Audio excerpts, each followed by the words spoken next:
Hello folks, hope you guys are doing well. I want to do a market review today, go over the trade I took, the call outs that my team made today. For those of you guys that may not know, in the Discord when I'm not live the other 3 to 4 days, my best analyst is calling the market for the community, letting them know what he's seeing and calling targets and trading on those targets. So I want to go over what I did today in my trading, taking a short setup today, recapping the daily range, breaking it down top down for you guys, reinforce what we're learning every single day so you guys can continue to see it in action. So looking at the daily chart here, you guys remember on the weekly outlook yesterday, we talked about a swing high forming inside this bearish order block, the body staying in the lower half, communicating to us that the market is bearish, right? And then we got this nice breakdown on Friday, trading through this gap, giving you guys on Sunday that we want to see this act as an inversion fair value gap. But if you recall what I specifically said, if we can't even get up to this gap, it's going to indicate the market is extremely bearish. So if I'm bearish and I'm looking at gap theory, I want to see the market trade up into the gap, stay in the lower half. But if we can't even get up to that level, then it's communicating algorithmically the market is really bearish. If the market's really bearish and I gave you this as a sell side target, that's going to be the draw, and then just a really nice open high, low, closing near the low in a bearish day, making the low of the day at 3 to 4 o'clock. Just a really nice delivery today on the downside expansion. Still looking for these targets here. I would like to see this gap here be left open, be a breakaway gap, and see us really start to accelerate into this wick midpoint, close below that, and then get down into the sell side here. All right, looking at the hourly chart here, we were looking at this fair value gap today, and I'll show you at the end of the recording, my team, the call out they gave pre-market, because all this was predicted before we even got to 9 o'clock. That's the difference in knowing exactly what you're looking for and why you're looking for it, being able to predict these setups hours in advance. So looking at these 3 fair value gaps here, you'll notice 1, 2, 3. When that's the case and I'm bearish and 3 fair value gaps are created, I like to see that because it's confirming the market is weak. But specifically what I look for is the upper fair value gap. This is going to be our review for you guys. We want to see be a breakaway gap. We want to see the majority of the accumulation take place in the lower and the second gap. And then it's even better, you'll see here that we couldn't even get up into the upper half of this fair value gap here. Why this one? Because this is where we were trading going into the New York open kill zone. From here, we see the market accelerates into the previous day's low and then takes out the first target I gave you guys yesterday on the daily chart. Admittedly, this day delivered much more than I expected. After a large range day on Friday, I had minimal expectations for Monday's trading, which you'll see with my trade execution. I'll pull it up here in my broker in a moment, and you guys will be able to see the executions on the trade I took. I got in, got paid at low-hanging fruit, the usual Monday protocol, which is the market referring to fair value. What does that mean? Regular trading hours, the opening range gap, as well as the new week opening gap. And then all this was just extra on the downside, which again is to be expected when you see all these weakness signatures here. Fair value gap, market trades up into it, leaves some of it open, and then we nosedive in the 2 o'clock silver bullet into 3 o'clock, printing the low of the day at time. Working our way down into the 15-minute chart. Now here you guys can see that new week opening gap.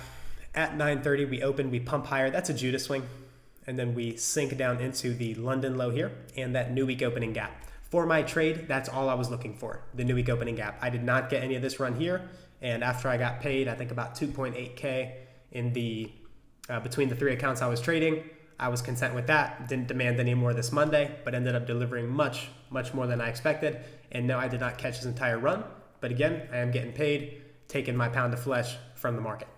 So again, at 9:30, we pump higher, aggressively break down, trade into that low here, and then just really selling off, stopping just short of that daily low, retracing during the lunch hour, consolidation in the lunch hour, and then continuation in the PM session. And then look at how they work the low of that new week opening gap. Again, going back to gap theory, market stays in the lower half, can't get up into the upper portion, indicating to you the market is extremely weak. And then we get the nice rollover in the PM session. 5-minute chart. Again, 9:30, that starts the session for me, because what you'll see here on regular trading hours is where we open at 9:30 and then where we settled the previous day. That's the gap I'm targeting, as well as the new week opening gap here. So that's all I was looking for in my trade today, and then ended up giving signatures indicating the market was just extremely bearish, which we saw with the acceleration on the downside. Going back to electronic trading though, we see again the market breaks down, creates a gap here. We trade up into that gap and we stop at the midpoint and then aggressively break down. All things confirm the market is extremely bearish. And then again, we rotate all the way down into just short of that daily low.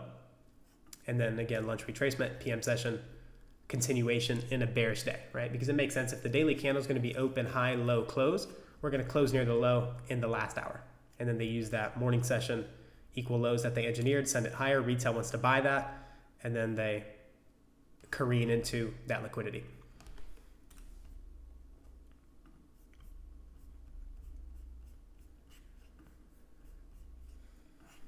All right, so dropping down into the 1 minute chart, let's go ahead and move that 9:30 opening price over. So at 9:30 here we open. I'm going to take that opening price off, and then they send it higher into these relatively equal highs here, and also that hourly gap that we were watching. You'll see we traded higher, then we aggressively break down. This is the first presented gap. So there's two things that allow me to frame a low risk, high probability trade setup. Number one, I need to know the draw liquidity. What's the market drawing to?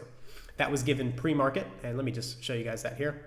So at 8:54, my number one analyst, my man Tommy, on the technical side, Monday with no news, has my interest, or 9:30 to 10 has his interest, especially the return to fair value, right? And then using the first fair value gap to frame the setup. And again, this was about 35 minutes before market open. But like I said, when we know what we're looking for, it makes it straightforward. We did have managed expectations today because of the large range day the previous day. But the good thing is when the setup presents itself, you know what you're looking for. You can measure its low resistance. It's easy to capitalize on the setups when they present themselves. So we get the market here. Let's zoom into this. Running up into buy side at 9:30. So this is the Judas swing. That's the fake run. And then we have this first presented gap in here. As soon as I saw us displace lower, close below this gap, that signals to me that institutional order flow is now bearish. These two up close candles is a bearish order block, or the change in state of delivery. So as we open and trade up into it, that is a shorting opportunity for the market to nosedive into that new week opening gap. And then just a really nice breakdown here, leaving this fair value gap open, leaving all these gaps open, all things communicating extreme weakness. To show you guys the executions here you guys can see going short inside that up close candle in here. And then if it would have traded up into that first fair value gap, that would have given me an opportunity to go short one more, but it didn't give that. Wanted to get something on for the price run, and then covering one at the midpoint. Let me show you guys this here. So from where we closed to where we open, covering just one at midpoint right there. So midpoint, that's the easy low-hanging fruit, and then covering the last one as we're trading down into that new week opening gap here. So that was the execution. Again, all this was extra, did not capitalize on that, but was able to get the low-hanging fruit. And then once I get what I'm looking for, it's usually general practice for me to shut it down for the day and keep it moving forward. So now looking at this opening range gap at 9:30, Judas swing, and then the market nicely draws down into it, hits the low of it, retraces up to midpoint, and then aggressively breaks down, filling the rest of the new week opening gap and breaking down.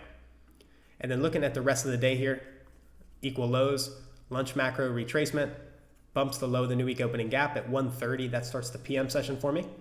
High taken, market breaks down.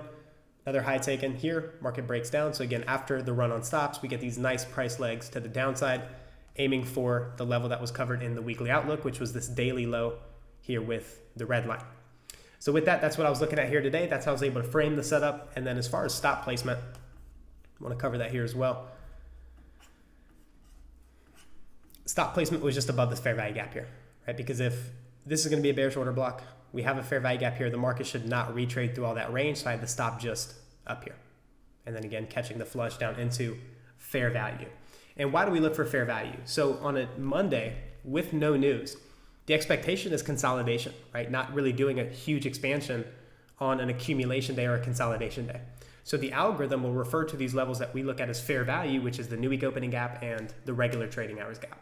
So this is logic that repeats consistently, and this is what we look for on Mondays with no news. And of course, just a really, really nice breakdown. Didn't participate in any of that. Don't feel anything about it. My goal is to show up, follow my models, get paid, and keep it moving forward. Hope this one was insightful. I will see you guys for live trading tomorrow morning.